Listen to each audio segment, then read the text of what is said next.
I want to make a documentary about building a tiny house. A tiny house? You're Like gonna build like a tiny Earthship house. There you go. Start it. But I was thinking if I film it and make like a documentary about it, it would be possibly more interesting. Yeah, I think so. Because then people would probably be like, "You're a fucking weirdo. Like, I can't believe you're living like that." There's a lot of weirdos out there, man, that will be like, "This is awesome." It's not and then it'll that. multiply. It's more like, I don't know. I would really find it interesting if I could very quickly get to the point where I didn't need to spend much money and provide most of the things I need. Yeah. And then all the money you make, you just save. Just put it in savings and. Or start donate a lot fucking more. Like, just you Share work around. because you like want to work, Mhm. like do something, and you want to have the money to like for emergencies and stuff. But like, yeah, think if you have a structure that doesn't require much maintenance, that's built into a hill, so it's relatively energy efficient, stays cool in the summer, Mhm. stays warm in the winter, Provides your basic need for shelter. collects water Yeah. naturally, so you don't. I mean, you could have a well as backup. You have solar panels for energy.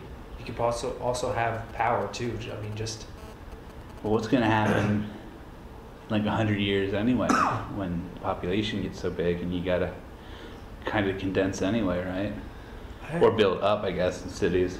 I mean, the United States' population isn't growing because of more reproduction, as it is, isn't it shrinking? I think that's pretty steady, but everywhere else, right? Kind Not of. everywhere else. It's only countries like I think India and China predominantly, and like BRIC nations. Is Brazil growing quick? I don't know about South America. I always forget they're there. Kind of. India and China are definitely leading the way, but a lot of other developed countries I think are shrinking more so than emerging countries. I guess that's good. But still, Population's still growing. it seems like a good idea to kind of minimize, if you will, a little bit. Not that it's like shrinking necessarily, but addressing your needs more primarily than, I guess, Well, think how much less energy would be used if we were all living in structures that were more organic, used the Earth's natural warming and cooling principles rather than burning all of this energy to keep ourselves warm and cool. And it would also be in smaller structures, so you wouldn't be just wasting. It would definitely have a huge impact on the overall sustainability of our lives. So, how do you get off the? It sounds like you want to go off the grid. I mean, I just want to be I don't necessarily want to be off the grid. Like, I want to be connected with everyone.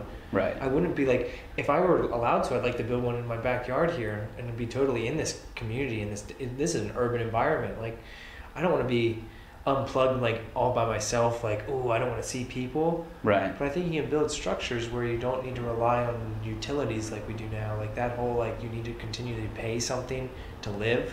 Mm-hmm. That part I think is false. What about the toilet Toilet? and the plumbing? I mean, you can have septic systems which are pretty much gravity fed, and you can also have,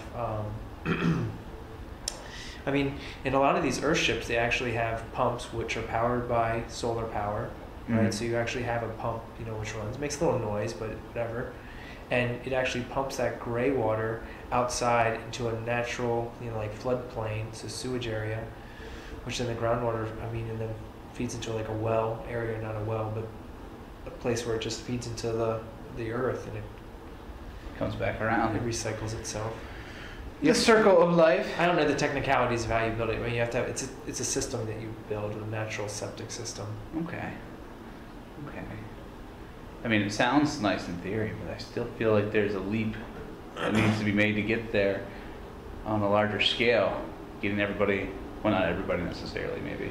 It's not something that it's a leap that you're going to force people to do. It's more of a concept if more people would learn how to have a life which doesn't cost nearly as much, and then find benefit in having more freedom to travel, to just pursue things that they want to pursue, to like, if you're in an abusive job, to be able to quit and say, I don't need this, like I'm going to find some other work, Right. to step away, or to set boundaries more confidently and know that you can set boundaries, because if they tell you not to come back on Monday, I'm going to be okay. Like, Yeah. okay, I'll find something else to do. I mean, that would change a lot. I don't know how to even express my thoughts in words. It makes sense, and it kind of, when you think about how much houses cost these days, and you kind of get settled into having to pay a lot for your house these days because prices are very high on houses. So 30 years, you got to pay it off for most people. Yeah, but then you're still always paying. Right, that's what I'm saying. Like, and then the other, you're paying like really high like the whole thing. It just doesn't make sense.